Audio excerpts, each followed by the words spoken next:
Cet après-midi, dans Mille et une vies, nos invités vont nous raconter leur quête de l'amour sur Internet. Des rencontres étonnantes et parfois insolites qui ont changé leur vie à tout jamais. J'ai rencontré plus de 100 personnes. Je suis quand même arrivée à un âge où j'aimerais bien me caser. Après un divorce difficile, Françoise découvre les réseaux sociaux grâce à une amie. Un soir, elle a le coup de cœur pour un chanteur amateur. Je lui ai envoyé une invitation en fait. Et là, aussitôt, il m'a répondu. Tout de suite, ça a fonctionné. Stéphane habite à 1000 km de Françoise. Malgré la distance, leur relation va rapidement prendre une autre tournure. Il m'attendait devant chez moi. Il était tout timide. Et je lui ai sauté dans les bras. J'ai craqué de suite, quoi. Elle est trop belle. Pour Gaël et Rodrigue, tout est allé très vite. Après 5 jours de conversation sur le net, Rodrigue débarque chez Gaël pour ne jamais repartir. J'apprends que je suis enceinte, donc gros choc. J'ai jamais ressenti ça dans ma vie et ça fait trop du bien. Joëlle, elle, n'a pas vécu le même conte de fées. Depuis 17 ans, elle recherche l'amour sans succès, avec parfois de drôles de rencontres. J'ai rencontré le phobique de l'engagement, énormément d'hommes qui cherchent des aventures. Moi, je suis plutôt une bavarde, j'aime vivre. J'ai pas envie de rencontrer quelqu'un qui a rien à dire.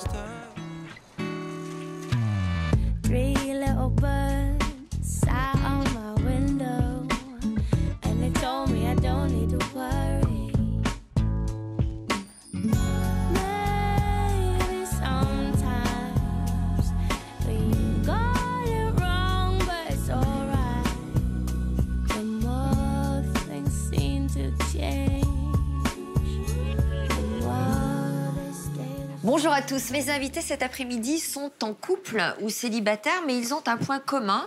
Ils se sont tournés vers Internet pour trouver le grand amour. Alors, coup de chance extraordinaire, belle rencontre ou situation cocasse à souhait. Ils vont nous raconter leur parcours amoureux version 2.0 sous le regard bienveillant de Pascal Chapeau-Morelli, l'une de nos psychologues. Françoise, bonjour. Bonjour. Vous avez rencontré Stéphane sur Internet il y a un an. À peine. On peut dire qu'entre vous, un seul clic a suffi pour que votre histoire se concrétise. Racontez-nous, Françoise. J'ai rencontré Stéphane sur un réseau social et tout de suite, ça a fonctionné. Et pourtant, j'étais pas du tout adepte de l'informatique ni rien. Pas du tout. Pas du tout. Ah non. J'avais l'informatique depuis à peine un an. Donc moi, tout ce qui était Internet, tout ça. Donc, vous n'aviez aucune habitude d'envoyer des messages à un homme par Internet. Voilà. OK. Gaël, vous, Gaël et Rodrigue, hein, c'est un peu pareil. C'est-à-dire que vous êtes rencontrés il y a quoi, un peu plus d'un an? Un petit peu plus d'un an, c'est ça. Par Internet? Par Internet. Et tout est allé super vite. Super vite, exactement. C'est-à-dire? C'est-à-dire que on s'est rencontrés, on a d'abord instauré une relation de complicité, de complémentarité, où tout allait vraiment bien. On se complète sur vraiment toutes les choses, tous les événements de la vie, et c'est vraiment génial, quoi. Donc pour vous, Rodrigue a tout quitté, et en plus, la vie vous a fait un joli cadeau. Exactement. Donc vous allez nous raconter tout ça. Mais ça n'est pas aussi rose pour tout le monde, c'est le cas de le dire. Joëlle, merci d'être avec nous. Quel est le sens de votre venue aujourd'hui? Je m'estime être un genre de baroudeuse des sites de rencontres. Voilà, je ne suis pas sur les sites de rencontres tout le temps. Je viens, je repars. Voilà, il y a des moments dans la vie où je m'en éloigne. Voilà. Mais j'ai effectivement une belle expérience des sites de rencontres. Alors, est-ce qu'on peut parler du nombre de rencontres que vous avez faites sur Internet? J'ai rencontré, grosso modo, plus de 100 personnes. Oh, 100 personnes? Oui. Ah oui. 100 personnes. Tout de même. Oui, bravo. Oui. Beau score. Oui, mais enfin, j'ai pas plu non plus aux 100 personnes. Disons que le site de rencontre sur lequel j'allais après mon divorce a été une forme de thérapie. Pour vous redonner une jolie estime de vous-même, j'imagine. Voilà, exactement. Vous allez nous raconter tout ça tout à l'heure. Alors, on va revenir au tout début. Françoise, donc, vous étiez dans quelle situation sentimentale avant de rencontrer Stéphane, ou au moment où vous l'avez rencontré? J'étais femme seule avec 2 enfants. Je sortais d'un divorce. Donc, voilà, la routine, le travail, rentrer tard, beaucoup d'horaires de travail. Donc, pas du tout... Vous aviez été mariée combien de temps? Ça faisait à peu près 18 ans que j'étais avec mon ex-mari. Donc, sortir d'un divorce, c'est une Ouais. situation un peu douloureuse. Vous à fait. aviez des petits amis à ce moment-là ou... J'ai eu une petite aventure, mais voilà, sans plus, quoi. Donc, je me consacrais surtout à mes filles. Votre rapport à l'informatique, vous nous disiez tout à l'heure que vous n'étiez pas une Alors, grande adepte. Ah non, du tout. Moi, l'informatique et moi, ça fait deux. Hum. J'ai dû avoir Internet grâce à des collègues qui m'ont dit qu'il fallait m'inscrire sur Internet, avoir Internet, avoir aviez un ordinateur? Pas du tout. J'ai dû avoir un ordinateur 5-6 mois avant, qu'une collègue m'a offert, un vieil ordinateur, pour tapoter. Et puis, c'était surtout par rapport à mes filles. Je me suis dit, il va peut-être falloir avoir un ordinateur. Et sinon, moi, ça ne m'intéressait pas du tout, quoi. Et c'est vraiment mes collègues, des amis collègues, qui m'ont incité à aller sur Internet et voilà. Et sur les réseaux sociaux? Et m'inscrire sur un réseau social. Dans quel but vous l'avez fait? C'était pour rencontrer, revoir des amis, éventuellement des amis d'enfance, voilà. Mais sans plus. Vous saviez comment ça marchait? Pas du tout. Qui vous a donné des cours? Alors, par téléphone, toujours la même amie m'a dit, voilà, faut que tu fasses comme ça, comme ça, comme ça. Donc, j'y allais rarement, en fait, parce que ça ne m'intéressait pas. Bon. Pas plus que ça. Mais quand même, vous avez affiché un profil. Oui, c'est elle qui l'a fait, d'ailleurs. Parce Ouais. que moi, non, je ne savais pas faire. Stéphane, alors vous étiez dans quelle situation? Célibataire. Célibataire, Oui. heureux de l'être à ce moment-là? Ah oui, très heureux de l'être à ce moment-là. Pourquoi? Vous sortiez de quoi? Je sortais d'un divorce aussi. Oui. Et il est vrai que dans ma vie, j'ai toujours été un cœur d'artichaut. Donc j'allais toujours trop vite. Et là, c'est vrai que j'avais vraiment envie de vivre seul. Ouais. Avoir des petites aventures, parce que je suis un homme. Mais vraiment vivre seul. Il faut dire que vous aviez été marié plusieurs fois? Oui. Combien? J'ai arrêté de compter à 15. Trois fois. 3 fois, avec des enfants? Oui, 5 enfants. De 3 femmes différentes, donc. 3 femmes différentes. Oui. C'est pas facile à gérer. Donc vous envisagiez l'avenir comment? Envie de rencontrer quelqu'un pour une histoire de longue durée ou Non, au contraire? Et j'étais très bien tout seul. À l'époque. Votre rapport à Internet? Moi, Internet, je travaille beaucoup avec Internet parce que je suis chanteur animateur, donc je travaille avec un réseau social qui permet de me faire connaître. Et j'aime bien. J'ai plein Mais d'amis. pas du tout aller sur Internet, sur des sites de rencontres. Si, j'ai eu une rencontre qui n'a pas duré. Donc, C'est étonnant d'aller se mettre sur un site alors qu'on n'a pas du tout envie de rencontrer quelqu'un. si, il a des aventures. Ouais, Ce site-là permettait d'avoir des petites aventures éventuellement. d'accord. Voilà. Gaëlle, alors vous, c'était donc il y a un peu plus d'1 an. Pourquoi vous êtes-vous inscrite sur un site? Tout simplement parce que j'arrivais pas à trouver mon bonheur spécialement comme je le souhaitais, exactement comme je le souhaitais, dans la vie de tous les jours, dans ma ville. Vous sortiez de déception? Ah oui, pas Beaucoup? mal. Bon, j'ai eu mon quota de déception un peu comme tout le monde, hein, je pense. Ouais. Après, c'est sûr que tôt ou tard, la patience nous porte chance, on va dire. Vous aviez une bonne image de ces sites de rencontres? Non, pas du tout. Pas du tout. Dans le sens où on m'en a toujours très mal parlé. Et ce n'est même pas moi qui m'a inscrit. C'est par le biais d'une amie, Pareil. comme Françoise, qui m'a inscrite, qui me disait « c'est super bien, tu verras, pourquoi pas, essaye ». Et pour le coup, c'est vrai que j'y suis restée tout au plus 1 mois. Et dans ce mois-là, j'ai rencontré Rodrigue. Ah bon? Voilà. Et vous, Rodrigue? Pareil, moi, c'était par le biais d'un ami. Je voyais qu'ils se connectaient souvent sur un réseau social. Et du coup, ils m'en ont parlé tous les jours et j'ai décidé de me lancer. Et au bout de même pas 1 mois, je suis tombé sur madame.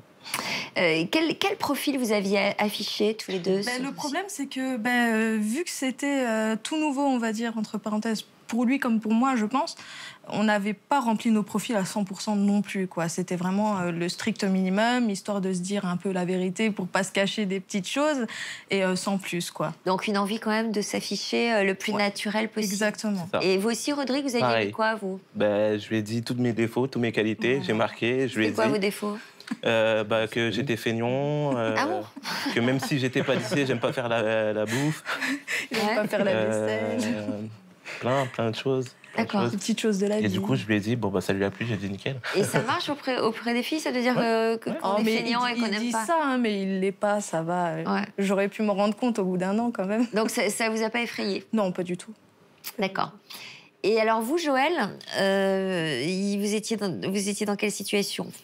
moment où vous avez Quand j'ai commencé. commencé les sites de rencontres, je sortais d'un, on va dire, 14 ans de mariage difficile. 2 enfants? 2 enfants, oui. Et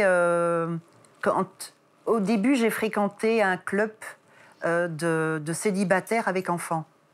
Et j'avais fait, je me rappelle, c'était une sortie bowling où j'ai rencontré 2 filles, dont une habitait dans mon quartier. Et en raccompagnant tout le monde, puisqu'elle n'avait pas de voiture, dans la voiture, on a commencé à papoter. Et il y en a une des 2 qui m'a dit qu'elle était sur les sites de rencontres. Et j'ai commencé comme ça. Vous aviez une bonne image de vous à la suite de ce divorce? Non, j'avais perdu beaucoup de repères, des repères intellectuels, des repères de séduction, des repères sociaux. Vous aviez quel âge? C'était l'aube de mes 40 ans. Et donc c'était un âge un peu où on se pose pas mal de questions déjà. En tout cas, à l'époque, j'étais pleine de doutes.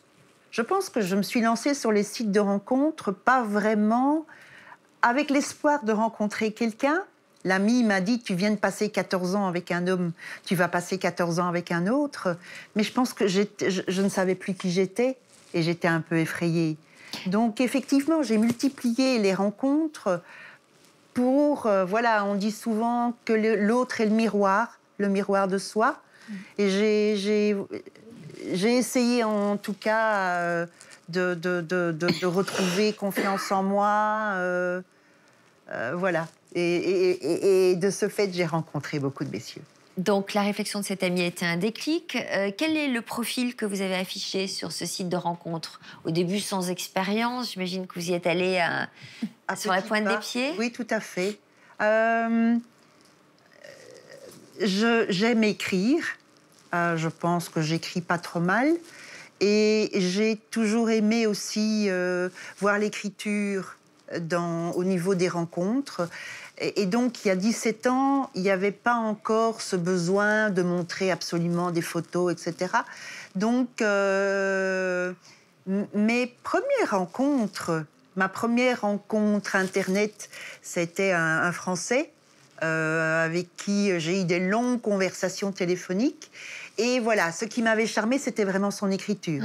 Le deuxième monsieur que j'ai rencontré, toujours en blind date, c'était aussi quelqu'un qui m'avait charmé par son écriture. Donc c'était ça qui était important pour vous? Oui. Alors Pascal, une première réaction à ce que vous venez d'entendre. On entend par exemple Joëlle qui nous dit qu'elle va sur les sites parce qu'elle a envie d'écriture et de lire de belles lignes et d'en écrire de belles. Ça paraît assez paradoxal. Non, non. Enfin, ce qui fait les profils aussi, c'est des personnes qui peuvent aller chercher des occasions de rencontres sur des sites. C'est la motivation. Et il y a autant de profils que de motivation, en fin de compte. Mais ce qui est spectaculaire, là, c'est qu'il y a 2 couples qui y allaient sans aucune motivation. C'est-à-dire, bon, on voit Françoise et Stéphane. C'est aussi un profil. Voilà. Ouais. Là, dans le cas de Gaëlle, elle y va, mais sans vraiment y croire. Bon. Et puis, en revanche, Joëlle, elle est motivée. Oui, voilà. C'est vrai que chacun, non seulement il y a des motivations différentes, mais il y a aussi des façons de les aborder.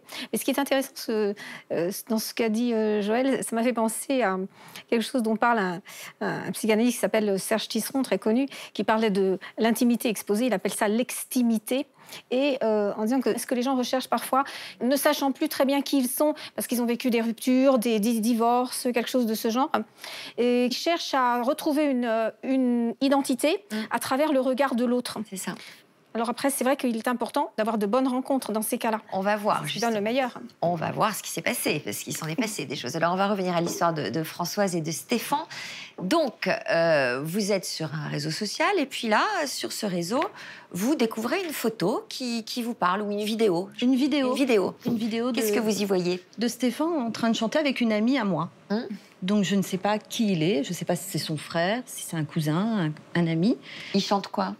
Il chante très bien. Je me rappelle plus, mais il chante très bien. Et vous vous dites quoi? Et je me dis, j'ai envie de lui dire qu'il chante bien pour un amateur. Alors, comment vous y êtes prise pour le lui dire? Eh bien, je crois que je lui ai envoyé une invitation, en fait. J'ai su faire une fois, donc j'ai réussi à refaire une autre fois. Et là, aussitôt, il m'a répondu. Alors, vous, Stéphane, vous dites quoi en voyant cette invitation? Vous vous dites, oh, une de plus? Ça doit être une fan? Oui, c'est ça. Vous aviez l'habitude oui, j'ai eu beaucoup de demandes, oui. Et donc, vous répondez sans y porter trop d'attention? Je réponds par politesse au départ, ouais. Comme je fais souvent.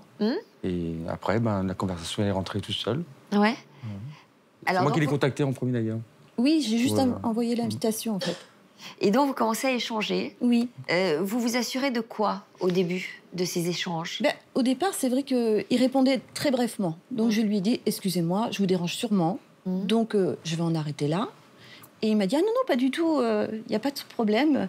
Et puis, c'est vrai qu'on a commencé vraiment à discuter de choses de banalité. Vous avez posé des questions précises sur cette situation? Je lui ai demandé quand même s'il était célibataire. Parce que pour moi, c'était très important. Ah, donc vous aviez une idée derrière les têtes quand même, en demandant ça. Oui, non, parce que je voulais pas rencontrer quelqu'un qui était marié, mais même amicalement, hein, parce que je voulais pas d'histoire. Et puis moi, je suis de la vieille école, donc voilà, on discute pas avec des gens mariés ou des choses comme ça. Donc je voulais vraiment m'assurer déjà que c'était quelqu'un qui était seul pour pouvoir discuter. Alors, donc ces premiers échanges, qu'est-ce que vous parlez de quoi? De tout, de la situation, du fait qu'il chantait bien par rapport à mon ami. Et j'ai appris qu'il était chanteur professionnel. Donc là, je me suis dit, ouf, heureusement que je lui ai pas dit qu'il était bon chanteur amateur. Et donc, on s'est tout dit dès le départ. Voilà, le nombre d'enfants. Il m'a dit qu'il s'était marié plusieurs fois. Voilà. Mais tout est venu naturellement. Ça vous a pas refroidi, ça, quand pas tu du tout. dit, je me suis mariée 3 fois et j'ai 5 enfants? Pas du tout. Mais voilà, on a parlé de tout. Mais en plus, il m'a dit qu'il habitait à 1000 km. Donc, je me suis dit, voilà, je me suis fait un nouvel ami. Et c'est original. Parce que, sachant que j'y connaissais rien, et je me suis dit, c'est sympathique, ça fait du bien. Ça a duré longtemps, cette conversation? On a dû finir à 1h du matin, ça a commencé vers 9h30. Oui. Et ça a dû finir à 1h du matin, la première. Voilà. Oui, un peu plus, même. C'est beaucoup, quand même. Ça vous a interpellé? Un petit peu au départ, parce qu'elle parlait pas, elle avait une façon de parler qui était différente des autres personnes. En quoi? Je sais pas. Je trouvais une sincérité dans ce qu'elle disait. Avec des autres personnes, c'était, je sais pas, c'est... Une sincérité parce qu'elle n'hésitait pas à se montrer telle qu'elle était sans chercher à tricher. On n'était pas dans la drague en plus. Voilà. À ce moment-là, elle n'était pas du tout dans la drague. Et ce qui m'a plu à ce moment-là, c'est qu'elle m'a demandé si elle me dérangeait. Et ça m'a plu énormément. Parce que les autres me parlent et ça... Est-ce que vous aviez vu une photo? Juste la photo de profil. Mais ça voulait rien dire, c'était une photo d'un photographe professionnel. Elle vous plaisait? Pas vraiment. Ah bon? Non. C'est sympa. La photo était très belle, mais c'était pas elle. D'accord. Donc elle me plaisait pas plus que ça, quoi. Vous avez pensé à, je sais pas, quand vous vous êtes endormi, quand vous vous êtes couché 1h du matin, vous aviez quoi en tête, Françoise? Vous avez pensé à une suite pour cette rencontre? Je me suis dit, oui, c'est vraiment agréable de discuter avec quelqu'un que je ne connais pas. Et moi, c'était tout nouveau. Je ne connaissais pas ce système de communiquer par le biais d'Internet. Et je me suis dit, il est vraiment sympathique. Et c'est vrai que j'avais une idée en me disant, ça serait sympa quand même qu'il me rappelle demain, parce qu'il me l'a dit. Donc, c'est valorisant. En plus, il me disait des choses très gentilles par rapport à ce que je disais. Et j'attendais vraiment le lendemain. Alors, nous verrons ce qui s'est passé le lendemain. Gaëlle, ça s'est passé comment, les premiers échanges? Les premiers échanges rarement téléphoniques. Beaucoup de SMS. Ouais. Vraiment sans relâche. Donc, SMS, ça veut dire que vous étiez échangé vos numéros quand? Exactement, oui. Tout de suite? Oui, parce que, honnêtement, le feeling était là. Donc, je me suis dit, pourquoi pas? Vous aviez vu vos photos respectives? Oui. C'est vrai que pour le coup, monsieur aussi ne me plaisait pas forcément. Mais le feeling était... Monsieur ne vous plaisait pas? Ah non, pas du tout. Pourquoi? Je sais pas. Je saurais même pas vous le dire, en fait. Est-ce que vous avez un genre précis d'habitude? Non, pas forcément. Mais il me plaisait pas forcément. Donc du coup, le feeling était tellement là que ça a instauré directement une histoire de confiance, de complémentarité, de complicité. Et les échanges se sont faits tout naturellement. Qu'est-ce qu'ils disaient, vos SMS? Là, c'était vraiment des SMS de séduction, non, de drague? Pas du tout, c'était juste... c'était plus pour nous révéler les facettes de nos personnalités, apprendre à se connaître avant de se voir. Et voilà. Vous avez trouvé des points communs? Oui. Ouais, beaucoup. La musique, nos éléments de vie, la vie de tous les jours. Quand il n'aime pas faire quelque chose, c'est moi qui le fais. Quand je n'aime pas faire quelque chose, c'est lui qui va le faire. Enfin, on se complète, quoi. Ouais. On se complète vraiment dans toutes les activités. C'est ça. Voilà. Alors, le lendemain, que s'est-il passé, Françoise?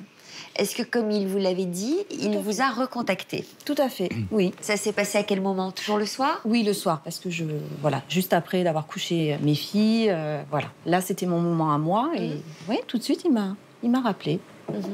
Et pareil, magique, très agréable. Magique, vous dites? Oui. Parce que naturel? Oui. Comme si on se connaissait. On se connaissait depuis longtemps, c'est ça qui était marrant. Ça vous est déjà arrivé, ça, d'échanger avec quelqu'un que vous n'avez jamais vu, avec lequel... Ah non, moi, j'avais échangé avec beaucoup de personnes, mais naturel comme ça, non. Dès l'instant que tu m'as dit Je te dérange? Là, c'est parti tout de suite. C'est étonnant, ça, Pascal, quand il y a cette chimie à la base, comme ça, une sorte d'évidence. Oui, enfin, déjà, ils étaient vraiment dans une démarche de sincérité, d'authenticité, tous. Hein, et ça compte énormément. Et puis, après, il y a un petit peu ce mystère de la rencontre, même lorsqu'elle se fait à distance.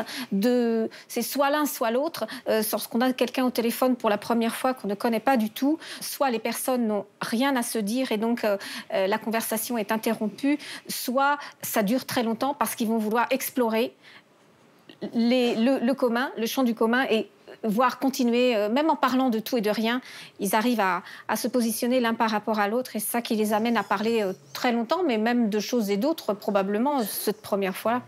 Ça vous est arrivé, Joël, de mettre un terme à la conversation très rapidement, parce que vous n'aviez rien à dire? Ah oui, certainement. Ouais. Bah, attendez, le nombre de fois que je suis sollicitée à l'époque et encore maintenant, est-ce que tu couches? Ou, tout de suite? Ah oui, non, oui, mais voilà. Voilà. On a l'impression. Et puis il y a tous les petits jeunes, hein. Une cougar. Et je ne suis pas cougar. Ah si, il y a beaucoup d'hommes mariés, je trouve, sur les sites de rencontres. Bon, alors vous, ça se passe vraiment très naturellement, donc évidemment, ça ne s'arrête pas là. Stéphane est gourmand puisqu'il vous demande une autre photo. Ah oui. Oui. Parce que celle-là, elle vous plaisait pas. Elle me plaisait pas, et puis on voyait vraiment pas qui elle était. Alors, comment ça se passe, l'autre photo? Ben, il me demande de lui mettre sur voilà. Internet. Mais le problème, c'est comment faire. Oui. Je ne sais pas. Donc, il m'a expliqué tout. Voilà, il m'a tout expliqué comment fallait faire. Et moi, fière, j'ai réussi. J'étais toute fière. Et alors, cette photo-là? Ah, j'ai craqué de suite. Ah bon? Au point que j'ai fait voir à mon fils de 27 ans à l'époque. Je lui ai dit, fais voir la photo. Il a dit, oh, elle est trop belle. J'ai craqué de suite, quoi. Là, c'était... Elle avait le même visage que maintenant. Elle était trop belle. Ouais. Et lui, il vous plaisait physiquement? Vous aviez vu une photo? En fait, j'ai craqué sur la personne. Donc c'est vrai que je l'avais vue. C'était pas du tout mon critère d'homme. C'était quoi votre critère? Moi, c'était plutôt brun, grand, mat, aux yeux noirs. Mais bel homme, je trouvais plutôt bel homme quand même, avec beaucoup de charme. Il y en a des regards, hein, des regards. On est tout le temps comme ça. C'est vrai? Ouais. Bon. Donc les échanges à distance, et la distance, elle était là, puisqu'il y avait combien de kilomètres qui vous séparaient tous les deux? 982 kilomètres. Donc malgré cette distance, les échanges continuent. Oui. Et alors après la photo, vous vous demandez plus? Ah bah après oui, je voulais la voir. Est-ce que vous aviez entendu sa voix? Non, c'est moi qui lui ai demandé de. Au bout de 3 jours, elle m'a téléphoné, oui. Ouais, Au bout de 3 jours. Ouais. Oui. Je lui ai demandé son numéro de téléphone.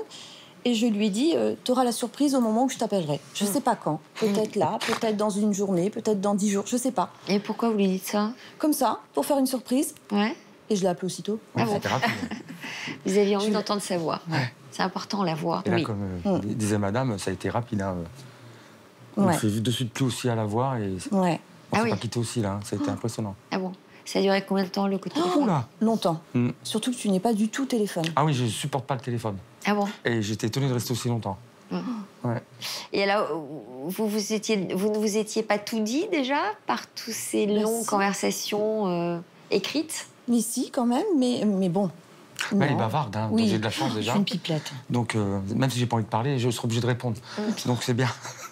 Non, mais c'est vrai que... Ouais, non, j'étais... Donc vous l'avez senti comment? Un peu intimidée au téléphone? Alors moi, ça allait, mais alors lui, très timide. Et pourtant, j'étais surprise, parce que je me suis dit, bon, pourquoi être timide? Je lui ai même dit, mais il faut pas être timide avec moi. Donc après le téléphone, vous avez eu envie d'aller plus loin. Donc après la photo, ça a été... Ah ben j'ai demandé d'acheter une webcam. Bah, de mettre sur cam. Et j'ai dit, c'est quoi ça? Je sais pas. J'ai pas. Bah non, j'ai pas tout ça, moi. Et alors? Et ben j'ai investi dans une cam. Alors, avant d'apparaître devant la caméra, est-ce que vous êtes préparée? Est-ce que... Pas du tout. Non. Je suis restée telle que je suis rentrée du travail et voilà. Non, je me suis pas du tout apprêtée. Je me suis dit, va me voir comme je suis. Et alors? Ah, moi j'adore le naturel, donc c'était parfait. Ah oui. Elle vous plaisait? Ah oui, et là, je sais plus où me mettre. Non, il était tout intimidé, il était tout...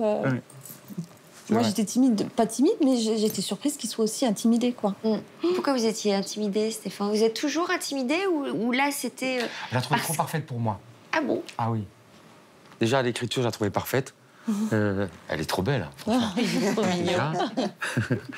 Voilà, donc j'étais très, très, très intimidé, ouais. Ah, dis donc. Ouais, je suis gâtée. C'est tout le temps comme ça. Et vous voyez, comme il y a cette augmentation, ce crescendo, disons, dans la communication et dans le registre de communication, le fait de changer de mode de communication, de l'écrit au SMS, au téléphone, et puis après à la webcam, ça montre qu'on a envie d'approfondir, de mieux se connaître. Si ça reste toujours dans l'écrit, que dans l'écrit, et que ça dure des mois et des mois et des mois, on risque de se créer une fausse image de la personne. Là, ils avaient vraiment envie de se connaître, donc ils avaient besoin de changer de registre de communication. Alors justement, vous devez avoir eu envie de vous voir pour de vrai. Ah oui. Donc vous l'avez incité à venir. Comment ça s'est passé? Non, j'avais un concert prévu en Normandie. On s'est rencontrés... fin mars, début avril. Fin mars, voilà. Nous, donc on s'est j'avais chez une amie, un ami en commun justement qui nous a fait connaître. Et du coup, au lieu de rester 5 jours, je suis resté 15 jours. Ah non, attendez, là vous allez trop vite. Donc alors, vous aviez prévu de venir en Normandie. Combien de temps après un mois et demi après. Ouais. Donc vous avez patienté pendant un mois et demi? Oui. Parce que je voulais pas me presser, parce que j'ai toujours été trop rapide, et là, je voulais vraiment pas me presser. Qu'est-ce que vous en pensez, Pascal? C'est plutôt bon signe de prendre son temps? Oui, mais c'est toujours bon signe c'est toujours bien de prendre son temps, mais il y a des fois où il faut aussi donner des coups d'accélérateur, hein, justement lorsque, par exemple, la communication à distance a duré trop longtemps, et puis à un moment donné, il faut y aller pour justement passer à autre chose et approfondir cette connaissance. Mais au départ, lorsque Stéphane dit qu'il a été sensible au fait qu'elle dise « est-ce que je vous dérange ?», peut-être que ça, par contre, ça venait vraiment du fait qu'il avait derrière lui d'autres histoires, qu'il avait envie d'être un peu seul, donc il avait besoin de sentir qu'il n'y avait pas de pression et de tirage, si on peut dire, de la part de l'autre côté. C'était du respect. Il avait peur de lui, parce que d'après ce que j'ai compris de ce que vous avez dit tout à l'heure... Non, c'est ce qu'a dit madame, c'est la pression. Pas me mettre la pression, et c'est vrai, un peu peur de moi aussi, oui, tout à fait. D'habitude, vous disiez tout à l'heure que vous alliez vite, cœur d'artichaut, vous avez tendance à vous précipiter dans les histoires et à vous planter, manifestement. Hein. Donc là, ce coup-ci, vous vous êtes dit, vous vous êtes freiné en disant, là, je veux vraiment... Et je pense qu'il n'y aurait pas eu le concert, j'aurais attendu encore plus longtemps. Ah bon? Ah oui, oui, oui. Il fallait qu'il vienne quand même. Ouais, beaucoup d'amis qui viennent. Tout à fait. Mais depuis, on croit beaucoup au destin. Ouais. Je crois que... Parce qu'avant, vous n'y croyez pas? Non, la vie était comme ça, quoi. Mais là, c'est vrai que tout s'ouvre à nous aujourd'hui. Alors, la rencontre. Donc, comment ça se passe? Ces 1000 kilomètres, vous les traversez comment? C'est vous qui conduisez? C'est moi qui conduisais, ouais, et j'avais pris du covoiturage, donc comme ça, j'ai pas trop cogité. Donc, j'ai pas vu le temps passer, et c'est arrivé, par contre, quand j'ai déposé le dernier, là, ça a été très, très dur. C'est-à-dire très, très dur. Le cœur qui bat à 100 000 à l'heure. Mais vous aviez peur de quoi? D'être déçu? Non, d'être déçu, non, je pense pas. Que elle soit déçue, par contre. Vous n'avez aucune confiance en vous? Avec les femmes, non. Dans tout le reste dans la vie, oui, mais avec les femmes, non. Parce que vous avez été blessé? Ah oui, plusieurs fois. Donc là, vous aviez peur qu'elle soit déçue. Ouais. Donc vous redoutiez le premier regard. C'est ça. Alors ça s'est passé quand, ce premier regard? Ben moi, je quittais mon travail, je suis rentrée très vite chez moi, et je savais qu'il m'attendait devant chez moi. Et alors? Ben, je lui ai sauté au cou, hein, tout simplement. Hein. Enfin, déjà, vous l'avez regardé physiquement, il correspondait à l'idée que vous en aviez? Oui, par contre, oui, je l'ai trouvé plus petit. Bon, je suis trop grande. Il était tout timide. Donc je me suis dit, bah, je vais prendre le devant, c'est moi qui vais y aller. Et je lui ai sauté dans les bras. Quoi. Et alors, Stéphane Ah bah trop bien, je voulais faire la même chose, mais j'aurais jamais osé. Ah oui. Donc c'était très très bien comme ça. Donc vous êtes entré dans cette maison. Naturellement, vous retrouvez la même complicité qu'au téléphone, qu'à l'écrit. Ça se passe exactement pareil? Pareil. C'était où il y a une sorte de gêne qui Non, c'est comme si on s'était quitté la veille quand on s'est vu le premier soir. Ah oui, c'était vraiment... c'était vraiment marrant. Ouais. Hein, mais on ne s'est pas trop parlé. On s'est surtout touché. Fallait vraiment que je... Voilà. C'était ce qui fallait vraiment que je touche. Je vois que ce soit lui, c'était lui. Voilà, je l'attendais. Et on ne s'est pas trop parlé, en fait. Non, on se parlait à la cam, donc on se touchait pas à la cam. Voilà. Donc et je là, pense que c'est ça qu'on avait besoin. Il y avait le côté tactile. Il était là. Donc vous le touchiez? Tout le temps. Mais bon, vous êtes de la vieille école, vous avez dit, donc vous n'avez pas... vous avez gardé vos distances, quand même. Bon, je suis de la vieille école. Mais bon, il faut changer, il faut évoluer. D'accord, vous nous direz tout à l'heure. Il y a eu une réforme. Les webcams, Joël, ça vous est arrivé de les utiliser? Moi, je n'ai jamais de webcam. Je ne veux pas. Mais j'ai eu un monsieur un monsieur. Bon, il était marié, ce monsieur, j'avoue. Et bon, il est arrivé, t'as une webcam? Je dis non. Il dit, moi, j'en ai une. OK, c'était en été. Donc, il allume. Et je m'attendais pas à ce qu'il allait suivre.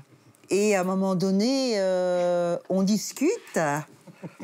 Et puis, il s'est levé. Il avait plus de maillot. Il était au garde à vous. Au garde à vous. Au garde à vous. Mais enfin, vous voyez ce que je veux dire, quoi. Ah oui, très bien. Et gare à vous. Et alors? Oui, garde à moi. Et donc, j'étais avec une amie, je m'attendais pas du tout à ça. Et on a éclaté de rire, oui. quoi. Voilà. Alors, et puis. il faut faire. Et... Mais bon, vous avez maintenu le lien avec lui? Non, certainement pas. Et voilà, à un moment donné, la caméra s'est coupée. Et, Très bien. Alors, racontez-nous votre première expérience, votre première rencontre. Ma première expérience, c'était un monsieur qui avait été journaliste, globe-trotteur, homme d'affaires et compagnie. Et on a commencé à se téléphoner. Il habitait Bruxelles à ce moment-là. On a commencé à se téléphoner normalement, coup de fil normal, d'abord 10 minutes, 20 minutes, une demi-heure. Et alors, on est vite passé à 2 heures, 3 heures. Dernier coup de fil, 5 € au téléphone. Ah oui, donc c'était une vraie rencontre. Ah oui, non, on avait beaucoup de choses à se dire. Le courant passait bien. Il avait une voix qui me plaisait beaucoup. Donc c'était la première rencontre, ça? Ça a été la première rencontre. Et elle s'est concrétisée? Alors finalement, bon, j'avoue qu'on tombait amoureux par téléphone. Et on a décidé finalement de se voir. Donc on s'est vus dans un bel endroit. Et pour moi, ça a été le flop, parce Pourquoi? que j'aime les hommes de grande taille. Et voilà, il était très petit. C'est-à-dire? Je fais 1m70, avec talons, ça fait 1m75. Et il devait faire 1m70. Donc, l'idée d'être plus grande que mon partenaire ne me réjouit pas. Donc voilà. Donc vous avez enchaîné les rencontres, ça vous a permis de faire une sorte d'étude sociologique et de définir quelques profils? Oui, tout à fait. Je dois avouer que les photos sur Internet, ça me gave. Voilà. Quoi, il y en a beaucoup qui trichent, qui mentent? Non, il y en a beaucoup qui demandent des photos. Je veux dire, une photo, c'est juste... il n'y a aucun charme qui sort d'une photo, il n'y a pas le charme d'un sourire, il n'y a pas le charme de Dieu qui brille, etc. Enfin, moi, je suis très sensible à ça. Donc, les photos, à un moment donné, j'en ai pas mis, et puis on m'a dit, t'as des photos. Il paraît que vous avez eu encore une expérience ce matin avec une histoire de photos. J'ai vu un monsieur qui m'a envoyé un message. J'ai regardé sa photo. Enfin bon, je veux dire, on est quand même sur un site de rencontre. On essaye quand même de mettre une photo où on est un peu avenant, un peu. Il était comment sur la élégant. Il n'était pas du tout élégant. C'était l'image pour moi du monsieur qui ne sort pas, qui ne vit pas, qui ne fait pas attention à lui. Donc il n'a pas beaucoup de chance, lui. Non. Bon, c'est réglé. Alors il paraît qu'il y en a qui mentent, il y en a qui trichent. Il y a des écorchés vifs. Oui, tout à fait. Ils mentent sur quoi, en général? Leur âge. Ah oui, beaucoup? Ah oui. C'est vrai? Oui. Mais le premier monsieur que j'ai rencontré, donc je suis allée, ce monsieur français, j'avais pas vu de photo. Et alors le monsieur qui a suivi, qui était un Liégeois, il n'avait pas mis de photo, mais ils avaient bien menti tous les deux sur leur âge. Moi, à l'époque, j'avais une 40aine d'années. Donc, les gars avaient quand même menti de 6, 7, 8 ans, quand même.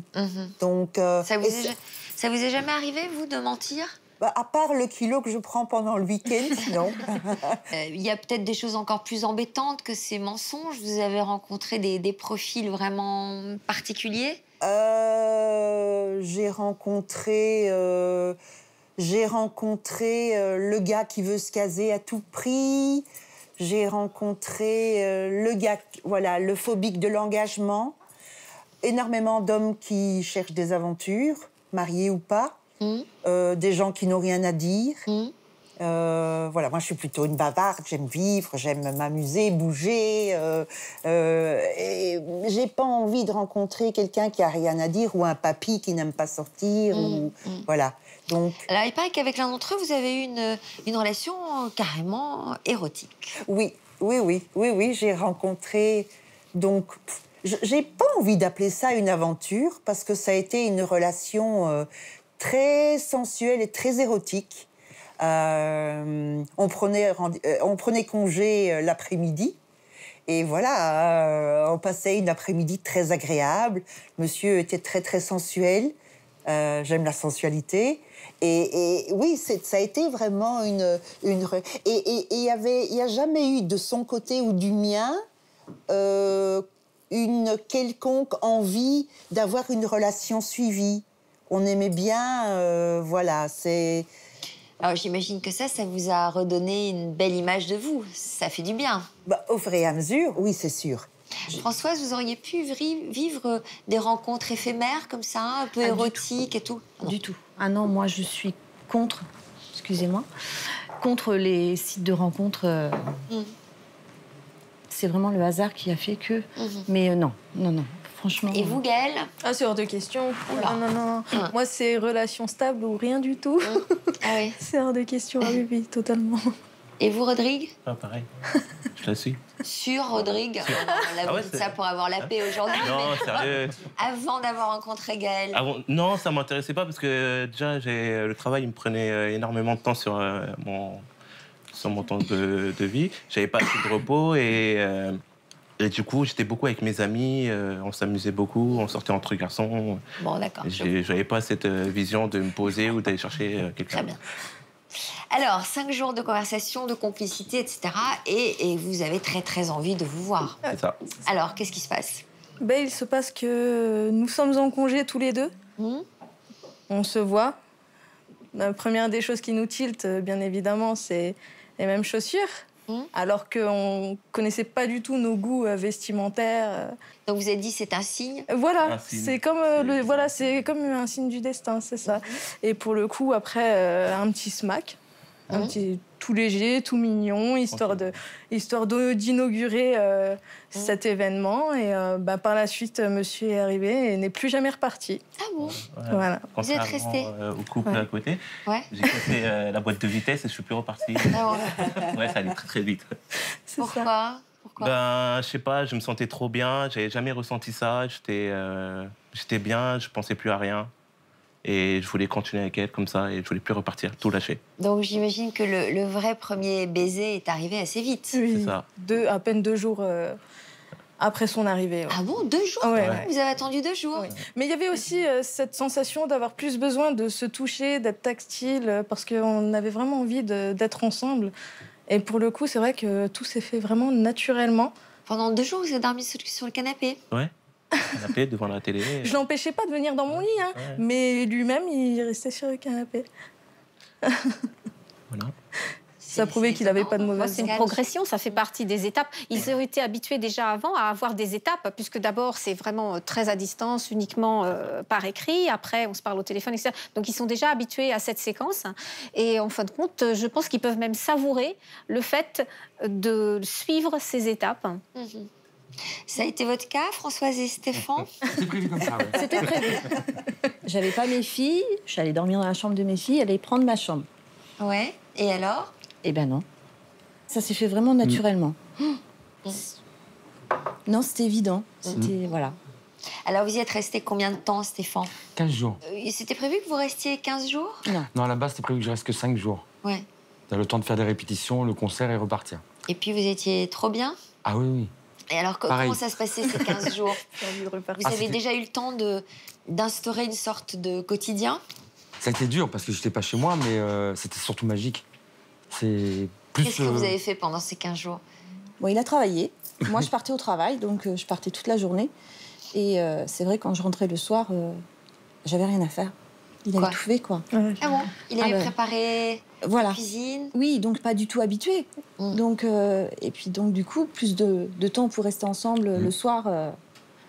Voilà, nous raconter ce qu'on a fait dans la journée, et voilà. Ça. Donc, quand il a fallu rentrer chez vous à 950 km, ça a dû être un déchirement? Complètement. Ouais. Ouais. Je me suis dit, est-ce qu'il va revenir aussi? Alors, comment vous faisiez? Vous avez repris le rythme avec la webcam? C'est ça, Tout à fait. on se voyait tout le temps. Tout le Dès temps. qu'elle finissait de travailler, elle allait mettre dessus la webcam. Ouais. C'était la première chose que je faisais. Voilà. Ou on s'envoyait des SMS dans la journée. Ou on se voyait même le webcam le midi. Le midi aussi, ouais. Ouais.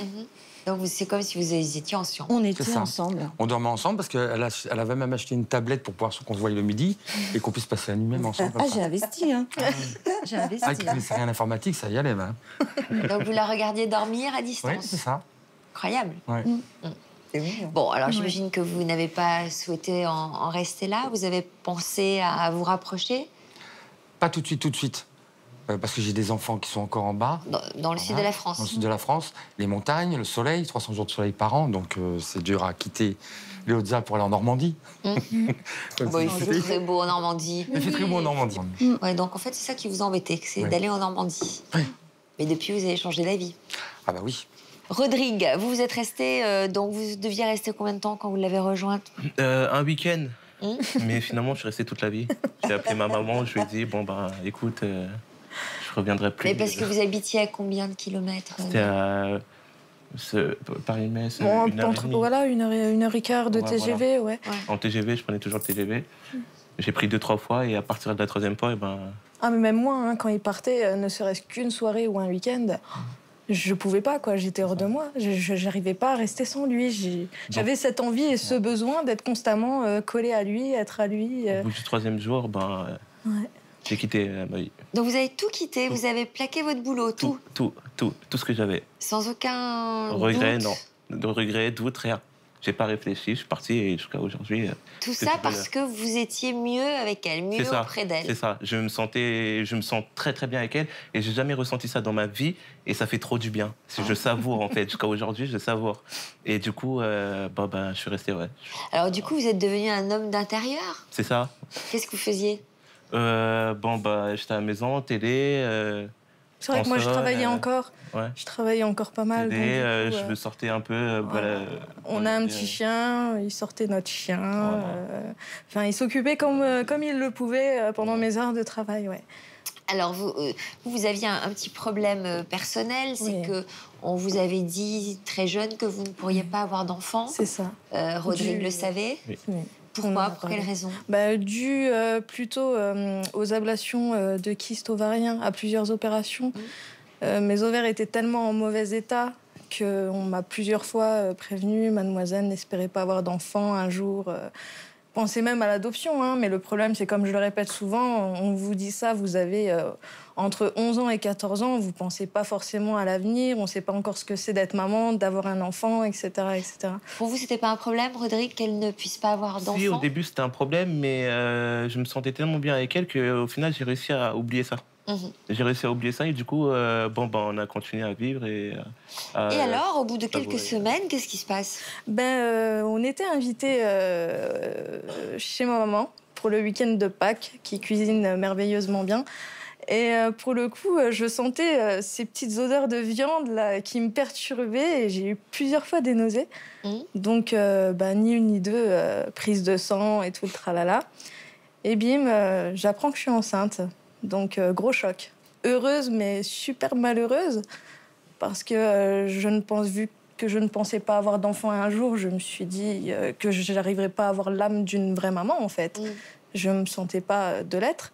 Donc, beaucoup de discussions, beaucoup de réflexions pour au final se dire que c'est simplement le fruit de notre amour. Et parce que vous, Rodrigue, vous avez réagi comment en apprenant ça? J'étais content.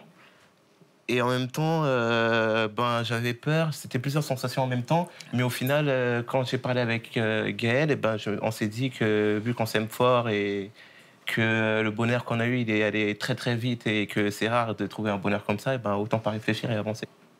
Alors, donc cette petite fille est née depuis... elle est née quand alors? Elle est née le 2 décembre 2016. Donc, en un an, il s'est quand même passé beaucoup de choses. Donc, cette rencontre, votre amour et la naissance de cette petite fille. Parce qu'au fond, vous l'avez conçue dès le premier rapport, quand même. C'est ça. Oui, on peut dire que oui. Hein, mais on n'était pas au courant du tout, quoi. Pour le coup, on s'est... Voilà. Alors, tous les deux, là, les tourtereaux, séparés par 950 km.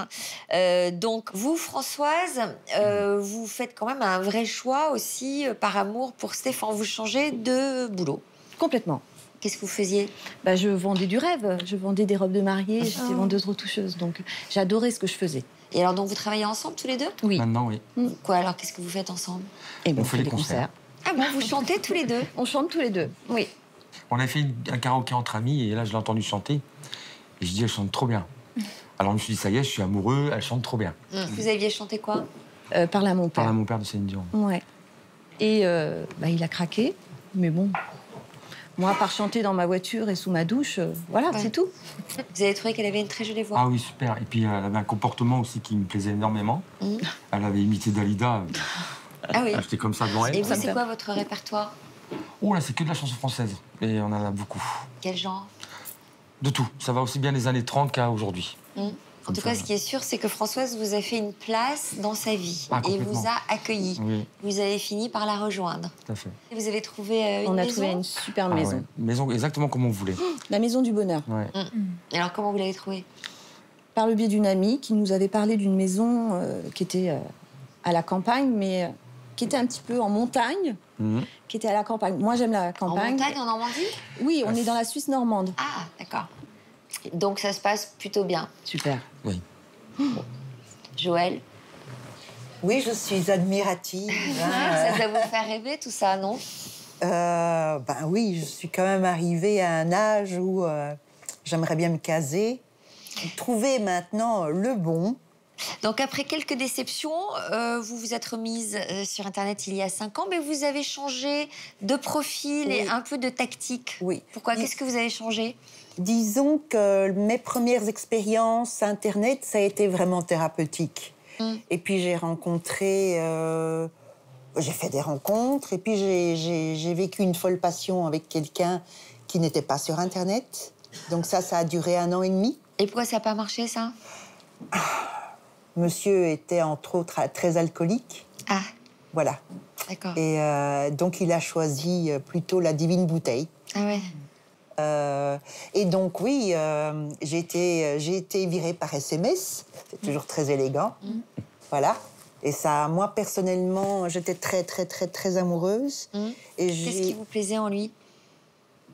J'aimais bien ce côté force tranquille.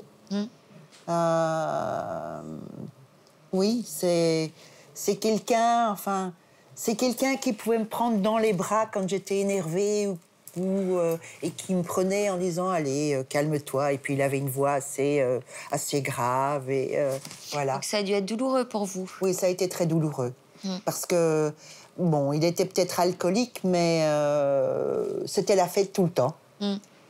Et donc, j'ai mis beaucoup de temps à m'en remettre. Et j'ai recommencé sur Internet. Vous avez mis quoi, plusieurs années? Oui, plusieurs années, oui. Oui. Être en capacité d'aimer à nouveau?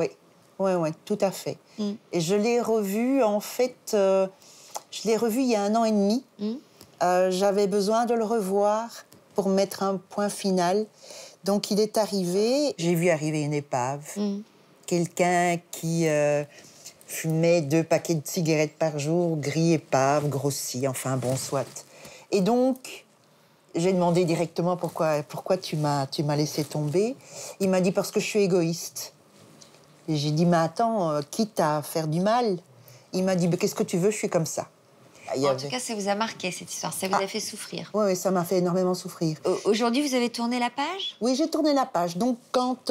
Au point d'être capable d'avoir une autre histoire? Oui, tout à fait, tout à fait.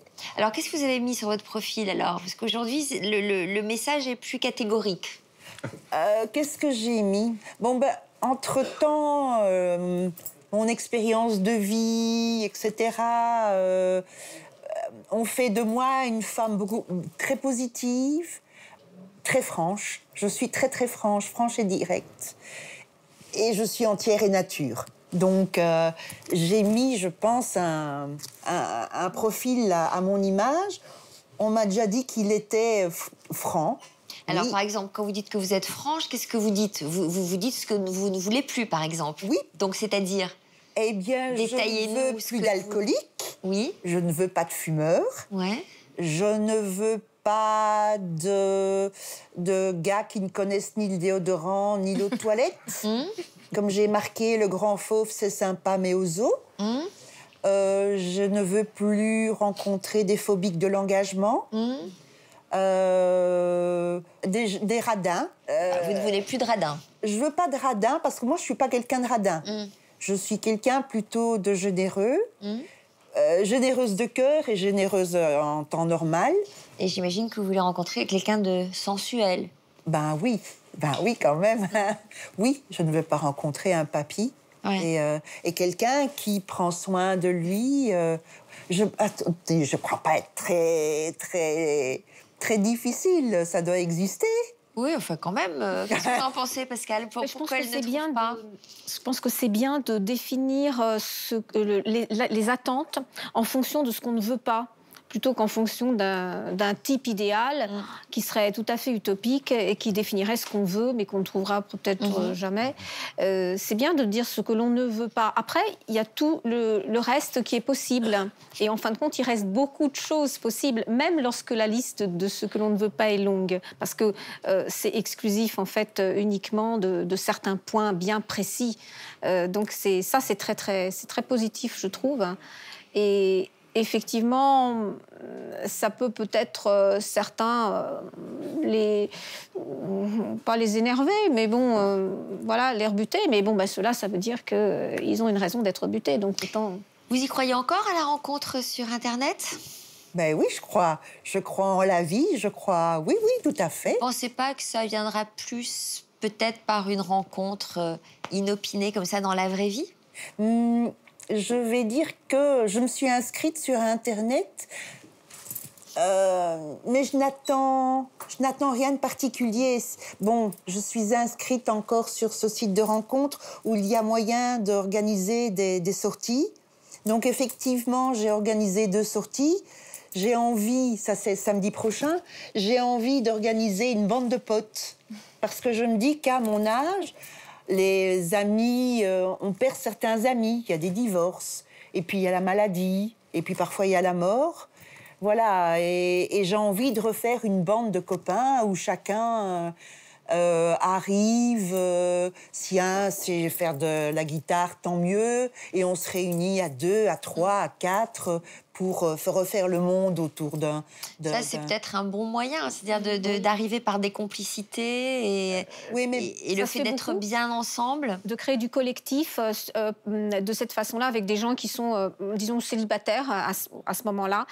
C'est quelque chose qui a pris un certain essor, parce qu'il n'y a pas que les choses aussi négatives, comme la mort ou la maladie qui séparent les gens, mais il y a aussi les mariages, parce que souvent, la copine ou l'ami se marie, et puis vous ne la voyez plus justement parce qu'elle est mariée, donc il ne lui est rien arrivé de tragique, mais au contraire, quelque chose de très positif. Mais par contre, ça casse le lien avec avec ses amis.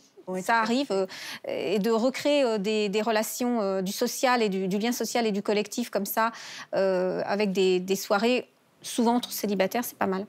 Mais on m'a demandé, quelqu'un m'a contacté à propos de cette soirée en disant « Oui, mais enfin, tu ne parles pas de rencontre. » Je dis « S'il y a rencontre, tant mieux, mais c'est pas le but premier. » Moi, j'ai vraiment le sentiment, en amour en tout cas, que tout commence par une amitié.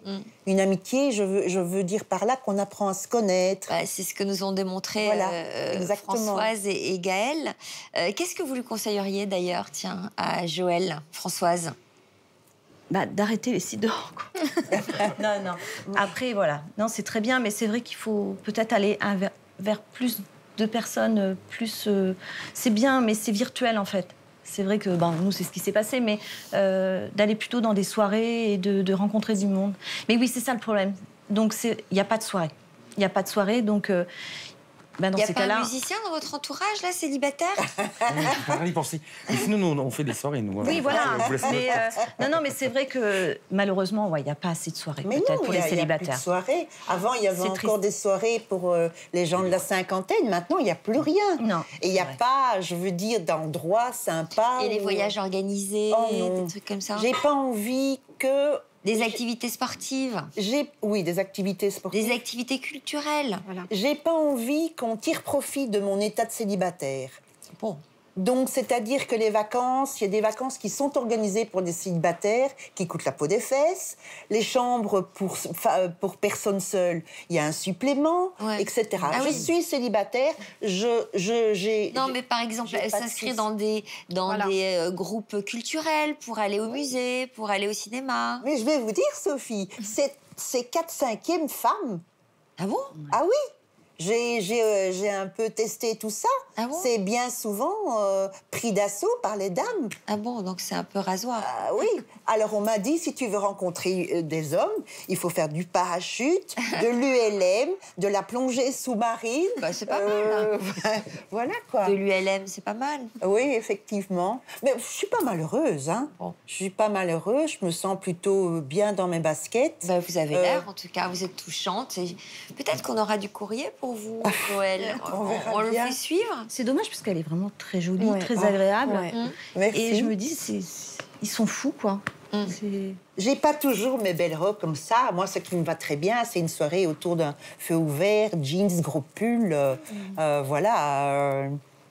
Pascal, vous auriez un dernier conseil à donner à Joël? Moi, je suis plutôt d'accord avec vous sur le fait de créer des occasions de socialisation, quelles qu'elles soient, et pas forcément réservées à des célibataires.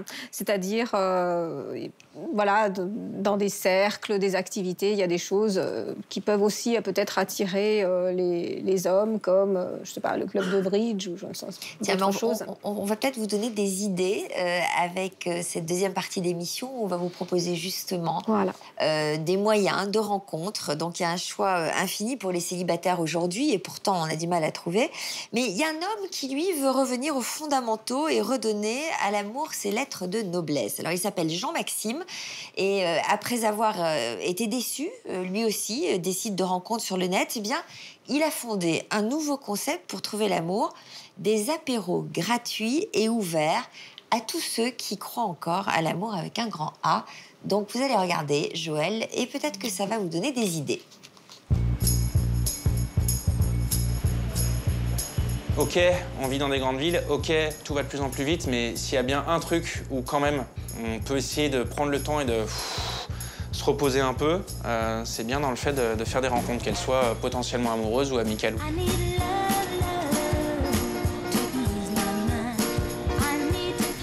Le 3 décembre 2013, la fille avec qui j'étais fiancé m'a quitté en fait du jour au lendemain avant le mariage. J'ai pris la claque inattendue de ma vie, je suis descendu tellement bas. Et puis au bout de 3 mois, je me suis quand même dit que c'était peut-être potentiellement peut-être pas la fin du monde.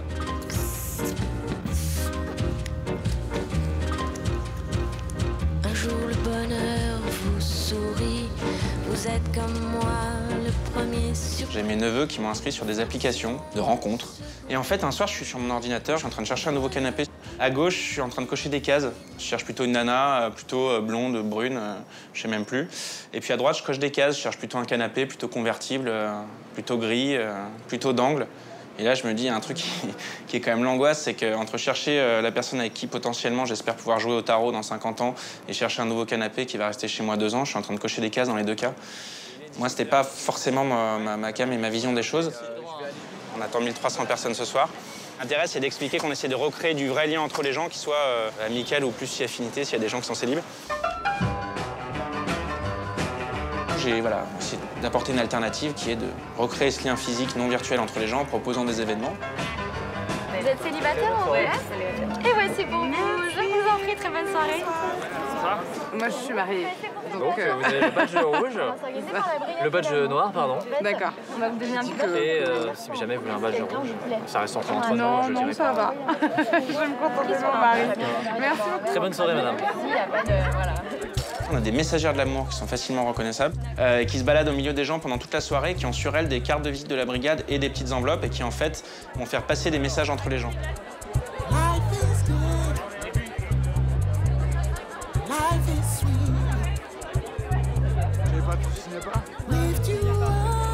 Voilà, si tu peux les mettre dans 2 enveloppes différentes. Donc, je suis près de toi. Ouais. Et ensuite, aurais-tu le temps de papoter entre 2 battements d'ailes? Que la force Cupidon soit avec toi. Exactement. Allez, j'ai envoyé un message à une Cupidon qui m'a accueilli en début de soirée. Et j'ai trouvé très sympathique. J'en profite. On vient juste là pour faire des rencontres, passer des bons moments et réouvrir son horizon, quoi. Et en fait, un an après, il y a des gens qui se sont mariés. Il y a des gens qui se sont rencontrés, qui sont encore ensemble.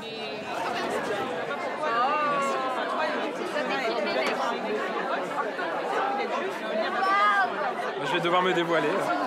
Je vois les gens sourire, les gens se rencontrer, etc. Moi, mon kiff, c'est justement ça, de pouvoir rendre les autres heureux. Bonjour Ina, c'est Charles. Ah, c'est moi. On s'est rencontrés tout à l'heure. Oui, c'est vrai. On peut se faire la bise? Bien sûr.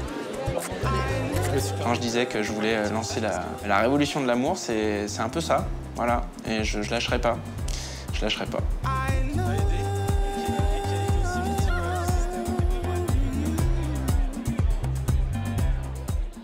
Alors, je vous présente les dénicheurs qui sont avec nous aujourd'hui. Luc, Émilie et Mathieu. Merci de nous avoir rejoints.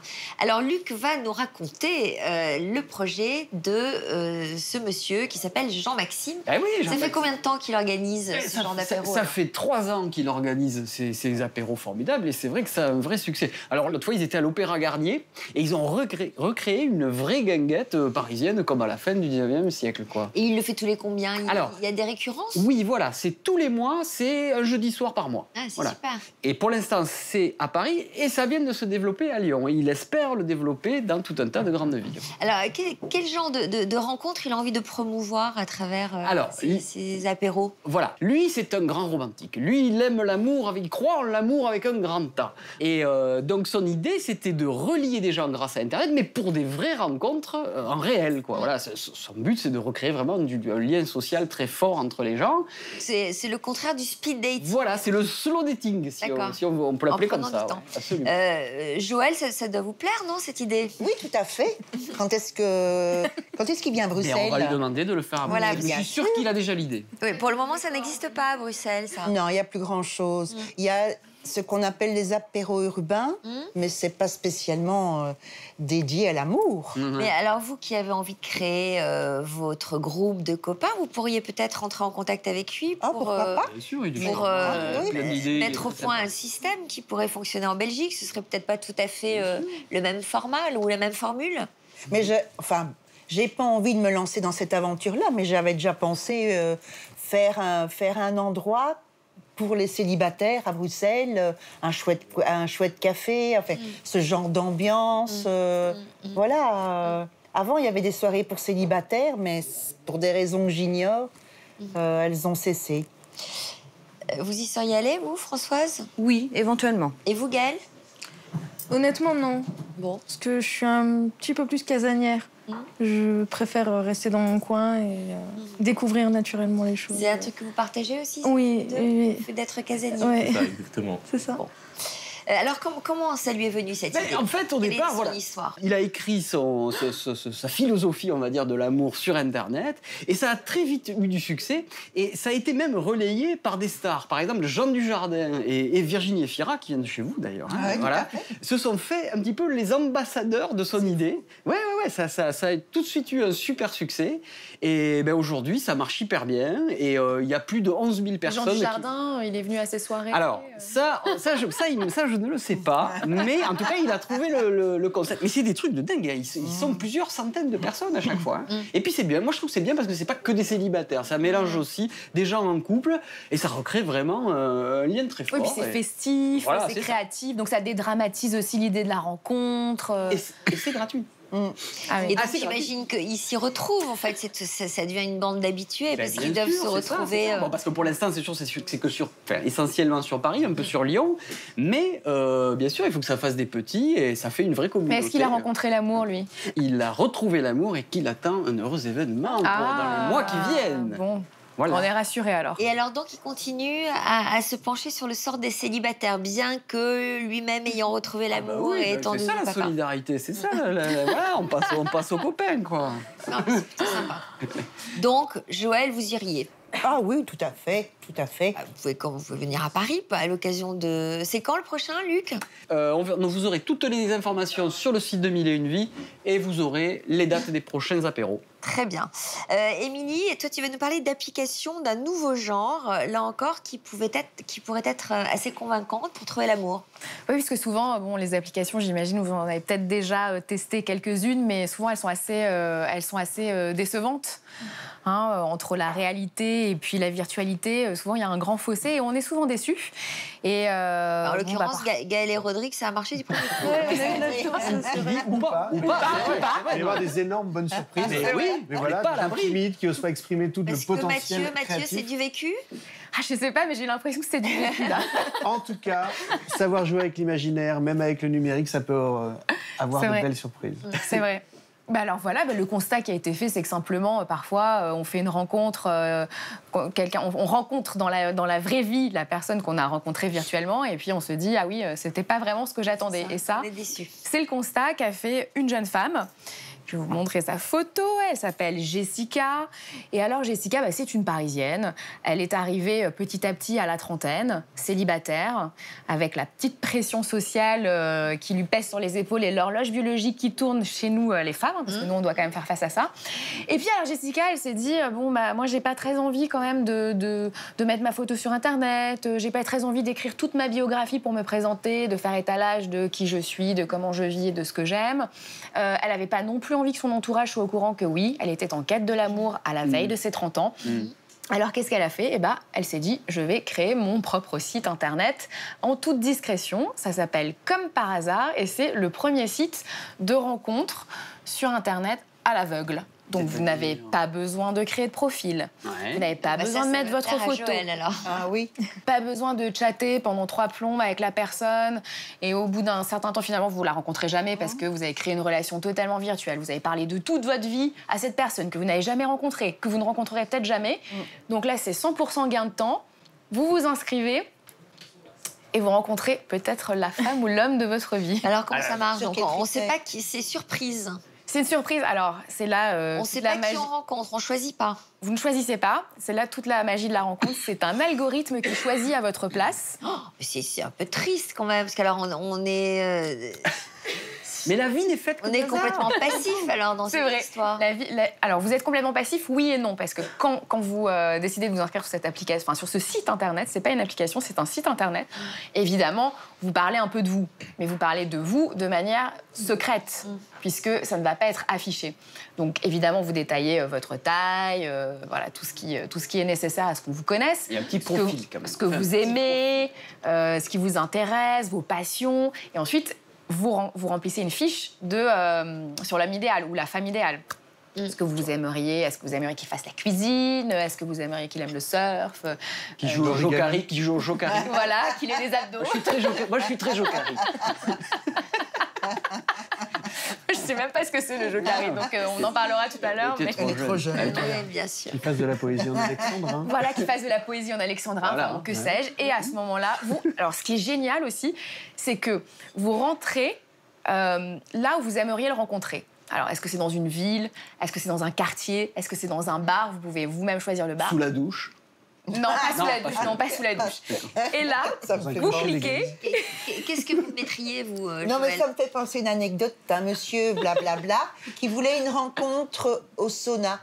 Ah ben voilà, c'était pas idiot, c'était pas idiot. Et au sauna? Non, pas vous avez dit non, vous avez dit non. C'est pas très si vous aviez un lieu à choisir pour rencontrer quelqu'un, vous choisiriez quoi? Une maison de campagne avec un feu ouvert et une bonne bouteille de vin. Elle a très envie du feu ouvert, de la la peau de bête devant la cheminée. Pas tout de suite. Alors donc le site peut le faire.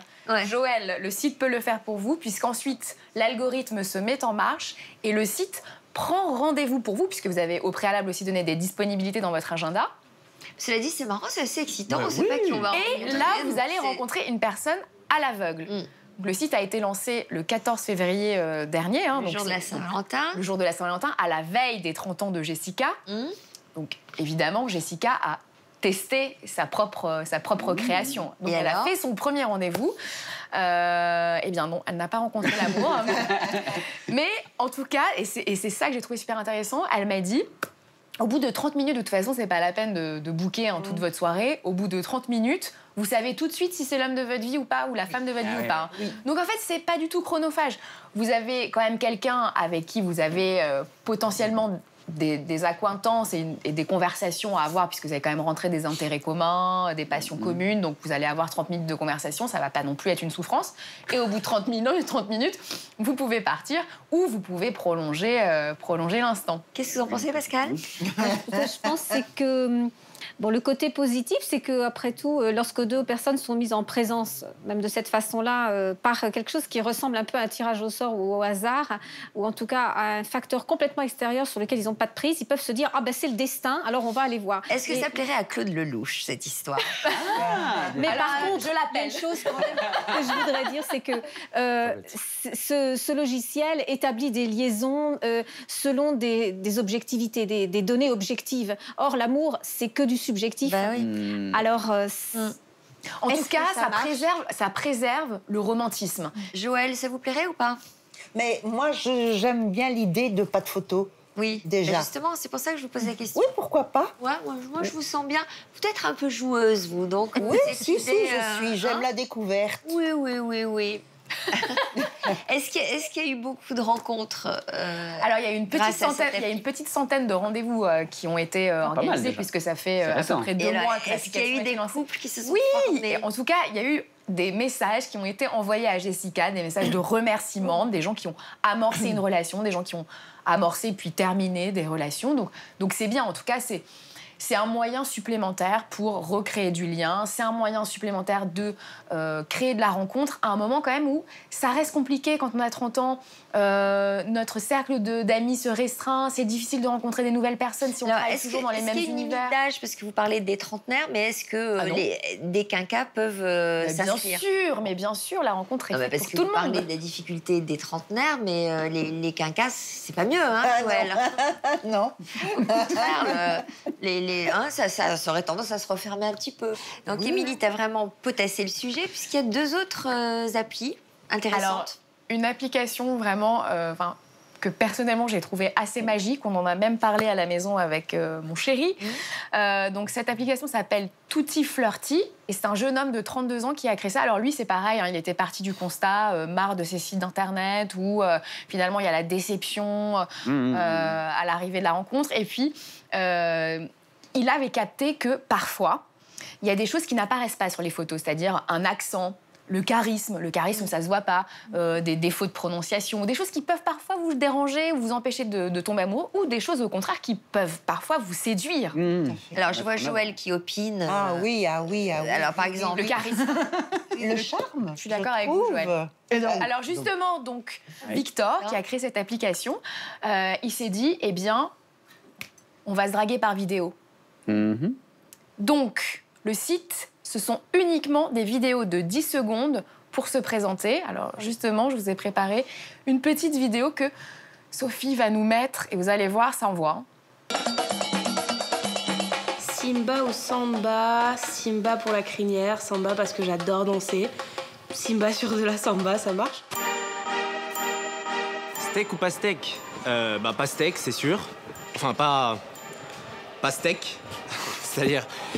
Pas le steak, enfin bref, t'as compris quoi, voilà. Bisous ou joujou? Bisous. Joujou jamais le premier soir. Baby, I like your style. Ok. Mais avec moi, il va falloir work. Ouh, mon corps va trop vite, on va se cracher. Il faut réduire la vitesse. Ok, Booba, je sais pas, mais moi, je t'ai validé en tout cas.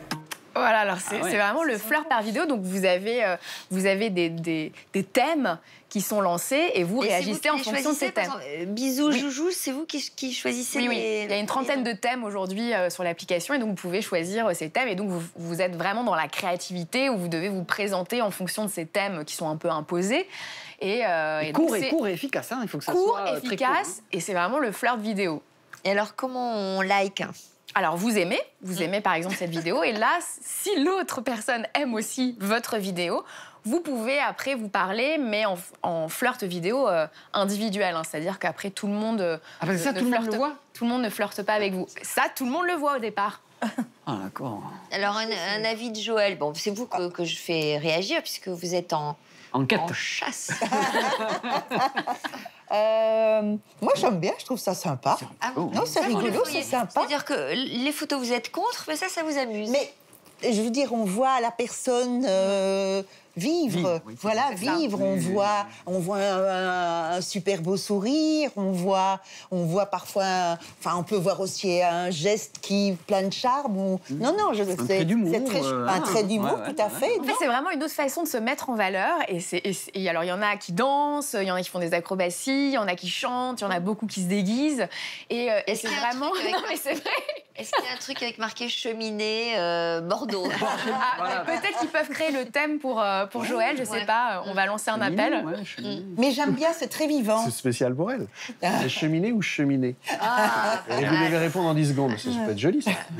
Beau challenge. Cheminée devant la cheminée. Bon, en tout cas, on a des poètes, là. Et alors, est-ce que ça marche, ces vidéos? Alors, non, mais ce qui est incroyable, c'est qu'il y a plus de 110 000 personnes qui sont inscrites sur cette application qui a été lancée en 2015. Pour regarder les vidéos ou pour en faire? Ouais, parce que c'est ludique. Pour en faire et pour regarder. Voilà, c'est fun, c'est créatif, ça dédramatise l'idée de la quête amoureuse où parfois on est là à scroller des photos et à se dire, voilà, c'est juste un enfer. Là, c'est drôle. Et ça met en avant aussi la capacité à être créatif pour séduire. Je ne sais pas ce que vous en pensez, Pascal, mais ça, je pense que c'est quand même important dans une relation amoureuse. C'est quelque chose de très, très jeune. Après, est-ce que ça dit beaucoup plus de choses qu'une photo? Oui, ça dit plus de choses qu'une photo quand même. Ça propose une vision de la personne. Est-ce que c'est une vision qui s'inscrit dans le quotidien? Ça, il y a la question qui vient tout de suite après. Ça peut mettre en scène surtout des personnes qui sont déjà habiles à le faire. Donc il y a des tas de gens qui savent moins se mettre en scène, mais qui sont tout aussi intéressants et qui seront moins à l'aise là-dedans. Mais c'est quand même effectivement attractif, c'est rigolo. Ils iront sur l'autre application. Hein. C'est pour ça que j'en ai par préparé exemple 3. Stéphane, est-ce que vous l'auriez fait, vous, ça? Oui, moi, je l'aurais fait, Oui, en fait, c'est comme ça que vous l'avez séduite, puisqu'elle vous a vu sur une vidéo. Donc voilà. Un petit peu ça. Vous auriez chanté, vous? Oui. Et après, on me propose de se voir en vrai? Comment ça se passe? Ah bah oui, bien sûr. Après, oui, on reste pas on fait une petite vidéo avec un rendez-vous pour le date. Mais sur cette capacité que soulignait Émilie, important dans un couple, de savoir être créatif pour se séduire ou se reséduire. D'accord, Pascal? Ah bah oui, ça évidemment, ça alimente la relation et ça nourrit le lien. Donc forcément, si quelqu'un a cette capacité déjà, a priori, au-delà, même avant la relation, enfin en dehors de toute relation, c'est bon signe. On suppose qu'il le sera également à l'intérieur d'une relation. La créativité. Et alors, il y a une dernière appui qui est ton coup de cœur. Alors voilà, non, je ne sais pas si c'est mon coup de cœur, en tout cas, à la maison, nous, ça nous a fait beaucoup rigoler. Donc c'est une application qui s'appelle Fresh, comme frais en français. Et alors, elle est basée uniquement sur du selfie. Donc ça, je pense, Joël, ça ne va pas trop vous plaire. Alors le selfie, c'est quand on se prend en photo soi-même. Donc c'est une application où, pour éviter justement la déception d'une seule photo, eh bien, vous devez vous prendre en photo tous les jours. Pour pouvoir utiliser l'application. En vous prenant en photo tous les jours, ça vous donne accès, attention, au mur des célibataires. Donc vous avez accès au mur des célibataires où vous voyez donc toutes les photos de tous ceux qui se prennent en photo tous les jours. Et ce qui est drôle, c'est que leur slogan, c'est accéder au mur des célibataires avec des nanas et des mecs 100% frais. Ça m'a fait beaucoup rire. Oui, c'est frais parce que c'est rafraîchi. Mais voilà, tous les jours. c'est frais parce que voilà, donc ça, quotidiennement, vous voyez la personne rafraîchie. Qu'est-ce que vous en pensez, vous, de ça? Vous, c'est un peu ce que vous avez fait. Vous avez vécu par caméra interposée ou par objectif interposé au quotidien. Vous en pensez quoi de cette initiative? Non, je préfère celle d'avant. La vidéo. Oui, la vidéo. Oui, la vidéo. Et vous, Gaëlle et Rodrigue? Moi, j'ai trouvé la vidéo super sympa aussi. Je pense que c'est plutôt une approche créative et assez spéciale. Ça change de ce qu'on a l'habitude de voir. Voilà. Bon, moi, j'aime pas du tout. Oui, je m'en doutais. Et quoi, si on est moche, Oui. On n'a accès à rien, alors on n'est pas choisi. Je trouve ça cruel. D'accord, Alors, mais enfin, les ça- gars vont pas aller chercher des tons. Hein. Un ton qui montre sa figure pendant 7 jours, il va pas la choisir. Oui, Idem mais dans l'autre Joël, sens. on peut être créatif aussi dans les photos. On peut être drôle. On peut être imaginatif. Photographier, moi j'aime bien. Bon, avec c'est moi. un petit peu égocentré, effectivement, Ouais. mais quand même, ça permet de montrer aussi la personne dans différentes situations. Parce Ouais, que, c'est ça. et Au petit son déjeuner, en se le choix brossant qu'elle les fait, dents. le choix qu'elle fait, ça indique quelque chose sur sa personnalité. Le fait qu'elle choisisse de se photographier dans telle situation et puis dans telle autre, etc., ça donne des informations, je veux dire. Bon, après, le selfie, c'est quand même une unité de mesure du narcissisme. Ouais. Oui, c'est ce que je dis, c'est un peu égocentré, mais bon. Alors justement, tiens Mathieu, puisque tu as la parole, alors là tu viens de nous parler de l'usage d'Internet en dehors de l'amour. Ça peut avoir, on peut y trouver des tas de choses formidables et ça peut parfois aider certains qui se sentent isolés et qui pourtant ont des passions. Moi, je vais vous parler d'un homme qui avait un rêve. Alors, c'est un Kényan. Donc, vous savez que le Kenya, c'est quand même la patrie du marathon. Et lui, son rêve, c'était de faire du javelot. Je ne sais pas si vous imaginez un peu le rêve à contre-courant dans sa culture, parce qu'il n'y a pas vraiment de terrain d'entraînement de javelot au Kenya, il n'y a pas non plus d'entraîneur d'ailleurs, et il n'y a pas même pas de javelot. Donc, Il y a quelques saguets à la limite. Et il a commencé comme ça, avec justement des morceaux de bois, et surtout il a regardé sur Internet des tutoriels pour lancer de javelot. Je vous présente Julius Yego, qui a commencé comme ça. Est-ce qu'il a la morphologie du lanceur du javelot? Il a une belle morphologie, Il est assez- il est assez carré. puissant de base. Puis il a le nom, Julius, on sent quand même il y a un potentiel. Le gladiateur. Il était prédestiné. Le hasard souriant aux âmes bien préparées, il s'est préparé via Internet, il a regardé les vidéos. C'est fou. Et puis en 2011, il remporte les Jeux africains, battant le record national du lancer de javelot, qui n'était pas très grand, 78 mètres. C'est déjà pas mal. 78 mètres, c'est quand même loin dans le... Mais par exemple, pour qu'on ait une référence... C'est 98 mètres, le record du monde actuel. Et la barre mythique des 100 mètres, c'est un peu le rêve, le graal de tout lanceur de javelot. Il commence donc à 78 mètres. Il est repéré, ça lui permet d'aller aux Jeux de 2012, aux Jeux Olympiques de Londres. C'est le premier Kényan à lancer le javelot aux Jeux Olympiques. C'est surtout le seul Kényan qui n'est pas un coureur de fond. Donc déjà, il fait 11e. Ça lui permet d'avoir une bourse, et là, il va en Finlande. En Finlande, c'est la patrie du lancer de javelot. Il va en 2015 au championnat d'athlétisme à Pékin, et il est médaille d'or. Non. Il est médaille d'or du lancer de javelot. Et il a donc, c'est quoi son record? 92 mètres 72, c'est la 3e performance de l'humanité. Ouais. Pas mal. Il a commencé en regardant Internet. Donc il commence à être un peu connu dans son pays, c'est un peu la star. Donc il décide de revenir au pays pour créer une fondation. C'est une fondation qui donne accès à Internet aux enfants. Justement Formidable. pour leur donner les moyens de réaliser leurs rêves comme lui. Donc c'est une espèce de conte digital moderne. C'est à la fois un truc, on n'aurait pas rêvé mieux pour lui. Et est-ce qu'il enseigne le javelot dans son Non. pays? Non. Même pas. Vraiment, En fait, il enseigne Internet- à accéder à Internet pour réaliser ses rêves. Donc Internet, c'est un facteur finalement, un vecteur d'empowerment, comme disent les Anglais. Empowerment, c'est intéressant, c'est difficilement traduisible, parce qu'il y a du super-héros et il y a du pouvoir dedans. Un pouvoir au sens d'énergie. Les Québécois parlent d'empuissantement. Mais Internet, c'est ça. C'est de donner de la puissance et du pouvoir d'agir à ceux qui veulent. On peut aussi s'ouvrir, se cultiver. On peut avoir accès à des cours, par exemple. On peut actuellement, grâce au MOOC, donc ces cours en ligne, vous pouvez aller à Harvard, à Oxford, vous pouvez faire un programme vous-même de ce que vous avez envie sur toutes les meilleures universités du monde. Et vous pouvez aussi faire de la boissellerie. Vous pouvez faire de la... boissellerie ? La boissellerie, c'est de faire de l'ustensile en bois. C'est les sculpteurs de bois pour faire des cuillères. Tu sais qu'il est très fort. Il a une petite hache, il récupère des morceaux de bois et il fabrique des cuillères Moi, je me en suis bois. mis à la boissellerie C'est aussi lié à ça. grâce à Internet. Il est impressionnant. Il fait des belles cuillères, des beaux objets. Mais alors, tu vois, le bois d'olive. dans quel but? C'est pour éliminer les pensées négatives, pour méditer, pour C'est concentrer pour son retrouver attention? une part d'essentielle. Voilà. Alors, par exemple, Françoise, vous qui n'aviez aucun accès à l'informatique, à Internet il y a un an, qui avez trouvé l'amour grâce à votre vieil ordinateur prêté par votre copine, est-ce que vous verriez vous ouvrir comme ça et avoir accès à ce type d'activité? J'essaye maintenant un petit peu, mais c'est vrai que je suis pas du tout... Par contre, je suis impressionnée par... voilà. par le lanceur du javelot, là. Ah oui, ça vous impressionne. Ah oui, oui. Et vous, les amis, là, vous devez être super geek, non, les deux? Ouais, très geek. Non, c'est vrai pour le coup. Je fais tous les... Chroniqueur, on l'appelle. Non, c'est vrai que c'est pas mal. C'est pas mal, c'est un bon... C'est un bon procédé, on va dire. Et alors, à l'usage du quotidien ou au contact du quotidien, votre amour ne s'émousse pas? J'en ai pas l'impression. Enfin, non, moi, après. parce qu'au jour d'aujourd'hui, on continue à s'apprendre à se connaître quand même. Parce qu'il y a des trucs qu'elle me fait et qu'elle m'a jamais fait avant. Pareil pour moi. La moussaka. Non, alors, par exemple. Par exemple, je sais pas moi. Il dit que, par exemple, que je lui cuisine plus des bons petits plats comme avant. Ah, donc il commence à se plaindre. C'est la question que je posais. Mais forcément, j'ai ma petite Tiana, j'ai plus le temps de pouvoir cuisiner comme avant. D'accord. Donc des petits trucs comme c'est ça. des petites choses comme ça. Ça va revenir. Oui, voilà. Et vous, le quotidien, comment ça se passe? C'est tout 50-50. Ouais, et c'est de mieux en mieux. C'est-à-dire vous partagez les tâches. Mais est-ce que votre amour s'épuise pas du au contact du quotidien? Au contraire. Je la trouve belle de plus en plus. Ah ouais? Ah ouais, c'est horrible. Ah bon? De plus en plus admirative. Non, c'est de mieux en mieux. Ça a toujours été super. Il déborde de bonheur. Oui, c'est et on veut le partager, en fait, notre bonheur. Ah ouais.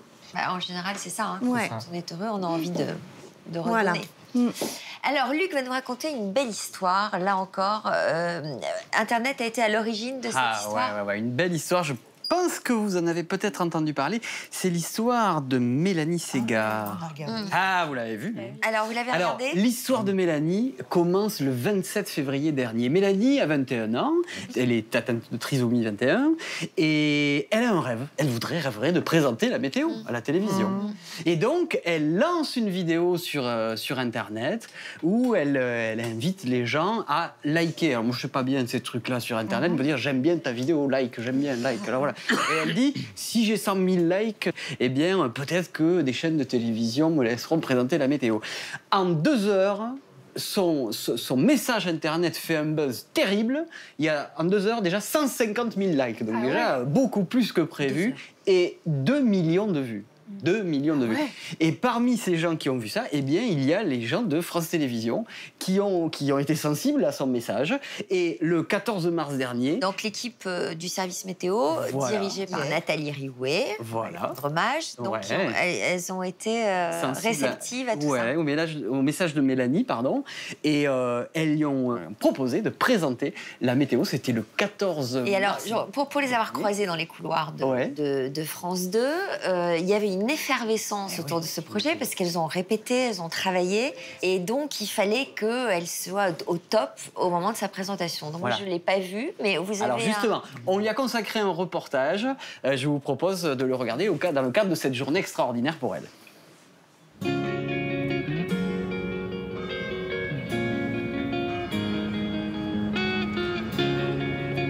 C'était mon rêve, montrer la météo aux gens devant la télévision. On montrait le temps, le soleil, la pluie, le vent, les orages. Je suis entraînée avec mes parents plusieurs fois à la maison. Mon frère est sympa avec moi, il m'a aidé pour montrer la carte. Et j'ai bien compris maintenant que... T'as bien compris et tout? Ouais. Même le fond vert. Le fond vert aussi, t'as expliqué? Essayé, Comment ça marche? Il y a des écrans partout. Les filles de météo, ils sont vraiment très gentils. Ils me répétaient les phrases, les questions sur les météos pour bien parler devant les caméras. Tu te souviens que les nuages sont donc à l'ouest, d'où de la Bretagne au Pays Basque. La Bretagne qu'on ne cache jamais. Tu préfères regarder la carte qui est là-bas? Tu préfères quoi du coup? La carte. L'opération est très fatigante. Je suis restée beaucoup debout pour montrer la carte. Ça me fait nuageux, il fait frais. Couvrez-vous. Dimanche. J'ai une loge à part pour moi. Et avec un petit canapé, des petits trucs à grignoter, un truc à boire. Je vous présente Mélanie. Enchantée. Nouvelle présentatrice météo. Les maquilleuses sont bien gentilles et me maquillaient vraiment super bien. C'est très joli. Waouh. Avant, on présentait la météo. J'étais un peu stressée parce que je ne connais plus mes textes. C'est un peu dur. Mais j'ai réussi quand même bien. J'étais quand même à fond et ça marchait très bien. La France coupée en deux. Il y a des nuages au nord, de la pluie, le soleil en Bordeaux. Alors pour la journée de samedi, le ciel est relativement nuageux pour dimanche. Il y a des nuages 3/4 du pays, de la pluie, le soleil à Marseille. Il ira très frais. Et le moment que tout le monde attend, l'éphéméride, Mélanie. Mercredi 15 mars, on fait des sandwiches, comme ils ont tous les leviers, sponsors à tous de France 2. Bravo, tu l'as fait, Mélanie. Allez, on écoute une de ses chansons préférées maintenant. Bonne soirée à tous. Ce que je me suis dit, c'est waouh, je suis belle. Les gens, elles me regardent dans la rue, ils disent c'est bien vous qui faites la météo. Au début, c'est bien moi, oui. Et ça me plaît vraiment. Moi, j'ai aimé passer sur France 2. C'est bien, pour Daniel, quand j'ai fait le tournage, j'ai bien réussi, bien gagné. Voilà. Fais comme si j'avais pris la mer, j'ai sorti la grande voile. C'est super. Ouais, c'est un très beau message, d'autant que, bah voilà, elle avait un rêve, ce rêve s'est réalisé, elle l'a réalisé grâce à Internet, et puis pour les 50 000 personnes trisomiques en France, je trouve que c'est un beau message d'espoir, et on avait envie de leur rendre hommage. Et donc, j'imagine qu'elle aimerait continuer, poursuivre l'expérience. Oui, elle alors, voudrait faire quoi, en fait? Elle aimerait bien, elle le disait, elle aimerait bien être maquilleuse, et maquilleuse de rue. Elle a envie de rendre beau les gens dans la rue. C'est une belle idée, peut-être que c'est un beau concept de boulot pour plus tard, quoi. Je trouve ça rigolo, sympa. Super. Réaction, commentaire? Des idées, des beaux projets. C'est super cette idée. Elle a envie d'aller vers les gens et vers les gens qu'elle ne connaît pas. Elle n'a pas peur des gens. Parfois, les gens ont peur de l'autre lorsque l'autre est différent. Et elle, qui pourrait être considérée comme différente, n'a pas peur des gens. C'est un peu comme Joël. Elle a envie d'aller vers des gens qu'elle ne connaît pas encore, mais plutôt du sexe opposé. Je suis allée... Bon, pour parler de Mélanie, j'ai fait 2 ans de bénévolat avec des personnes, des adultes en situation de handicap. Et les personnes trisomiques, ce sont des personnes avec qui on ne triche pas. Et qui sont super attachantes. Voilà, qui sont... Mais c'est je veux dire, l'amour au premier degré. Voilà, c'est premier degré. Il n'y a pas de malice. Voilà. Quoi, hein, je t'aime pas, j'ai faim, j'ai soif, je suis fatiguée, j'ai peur.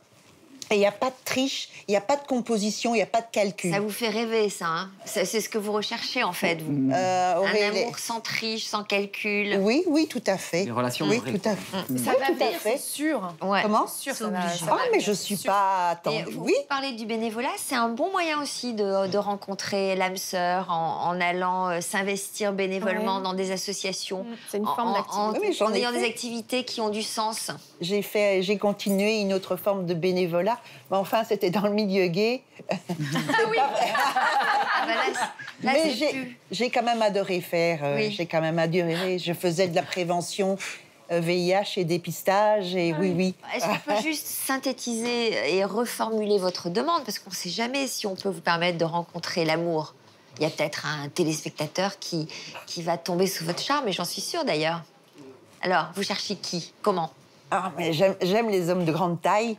Donc ça, c'est... Voilà. Ah bah, Luc. Oui, mais lui, il est marié. Ben donc oui. un non marié. Ah bah oui. J'aime les hommes qui ont beaucoup de sensibilité. Les hommes intelligents qui ont beaucoup de sensibilité. Et une sensibilité un peu féminine? Oui, j'aime bien. Et puis, si, en plus, il peut avoir une cheminée, voilà, pas mal. Et à la campagne. Et une bonne cave aussi, alors. Vous avez raison. On consommerait, bien sûr, avec modération. Mais bien sûr. Merci à tous, en tout cas, Merci. d'être venus nous faire partager vos belles histoires d'amour. Et merci aux dénicheurs pour toutes ces idées qui vous permettront peut-être à vous de trouver l'amour. Merci. Bonne chance, Joël. On y croit pour vous. Merci à Pascal. Et bon après-midi. Tout de suite, c'est Stéphane Bern. Merci. Lundi, dans 1001 vies, nos invités nous révéleront comment leur identité leur a été volée et quelles conséquences cette usurpation a eu sur toute leur vie. Il y a une partie de moi qui est brisée. Je me dis, voilà, elle a pris ma vie. C'est comme un viol, en fait. On se sent victime et j'en parle pas. Il y a 19 ans, Dalila se prépare à vivre le plus beau jour de sa vie. Mais en allant à la mairie, elle fait une découverte surprenante. Je demande mon acte de naissance et l'officier d'état civil me dit « Vous êtes mariée ». J'ai éclaté en sanglots parce que je me suis dit « Mais une personne utilisait mon identité ». En rentrant de vacances, Sylvain découvre une lettre de relance pour un crédit qu'il n'a jamais souscrit. En effectuant des recherches, il découvre l'ampleur du problème. Mon réflexe suite à ça, c'est de chercher mon nom sur Internet. Et je découvre des centaines de pages qui portent mon nom, associés à arnaqueurs, escrocs, etc. Je sens que j'ai mis un doigt dans un engrenage et que je vais me faire bouffer la main. Depuis 2004, la vie de Loïc est en pointillé. Victime de multiples usurpations d'identité, il n'est plus maître de son destin. Je vais à la Banque de France qui me dit que je suis interdit bancaire. J'ai aussi perdu mon droit de vote. Et un mois plus tard, j'ai les impôts, les huissiers et les organismes de crédit qui me tombent dessus. Là, ça a été la descente. Et j'avais prévu de mettre fin à mes jours